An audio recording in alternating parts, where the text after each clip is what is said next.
ఇప్పుడైతే నేనైతే చికెన్ తీసుకున్నాను. అందులోకి కొంచెం కారం వేసుకోవాలి. ఇప్పుడు చెప్పు. కొంచెం కారం వేసుకోవాలి.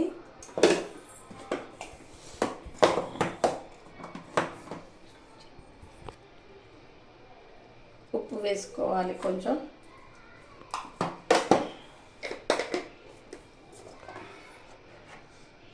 పసుపు వేసుకోవాలి. కొంచెం ధనియాల పొడి ఎక్కువనే వేసుకోవాలి.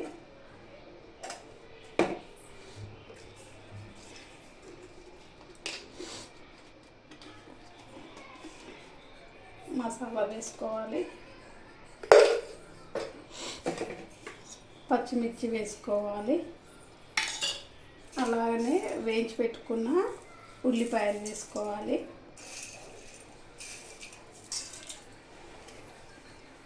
కొంచెం కొత్తిమీర, కొంచెం పుదీనా,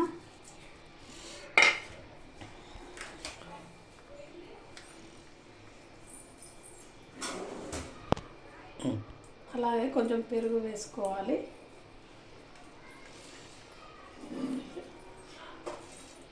అలాగే సాజీర, లవంగ, చెక్క, యాలకులు, మిరియాలు ఇవి వేసుకోవాలి. వేసుకొని మంచిగా కలిపేలాగా కలుపుకోవాలి.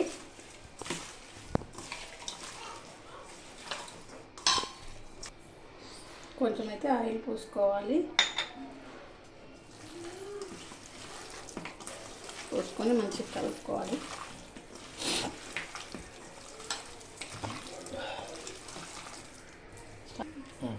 బిర్యానీ మసాలా కూడా వేసుకోవాలి. నేను మర్చిపోయాను. మళ్ళీ ఇది బిర్యానీ మసాలా వేసుకొని మంచిగా కలుపుకోవాలి. ఏదైనా మర్చిపోయినా కూడా తర్వాత యాడ్ చేసి కలుపుకోవచ్చు. ఇప్పుడైతే ఇంకా కలుపుకున్నాను మంచిగా. ఒక అర్ధగంట సేపు అయితే నాననివ్వాలి. నేనైతే ఇప్పుడు పక్కన పెట్టేసుకుంటున్నాను.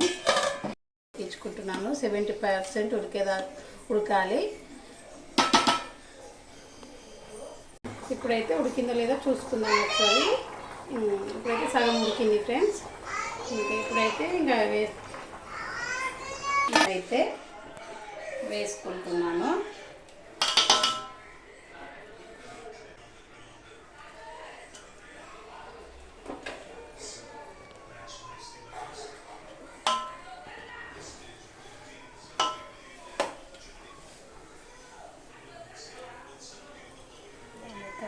వాటర్ ఇంకా అన్నీ పోలేదు.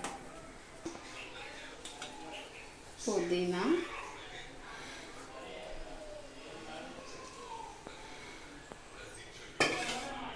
మళ్ళీ ఆనియన్స్,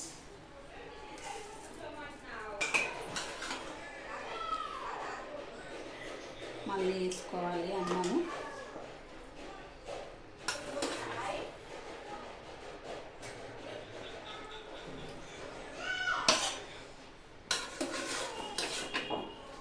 పుదీనా, కొత్తిమీర వేసుకుంటున్నాను.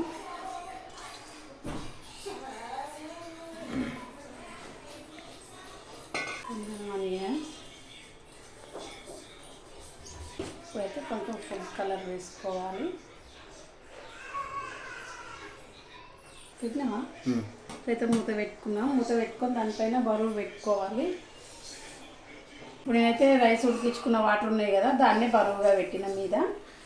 ఇంకొక 15 మినిట్స్ అయిపోయింది. చూద్దాం. ఇంకా స్టవ్ ఆఫ్ చేసుకొని ఇప్పుడైతే వేసేద్దాం.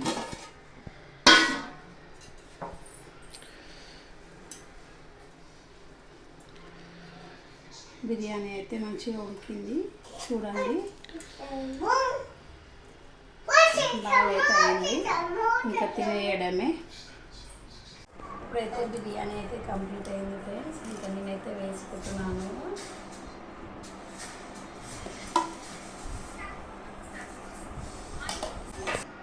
చికెన్ అయితే మంచిగా ఉడికింది. చూడండి ఎంత బాగా వచ్చిందో, చాలా బాగుంది. ఇంకా టేస్ట్ అయితే చూసి చెప్తాను.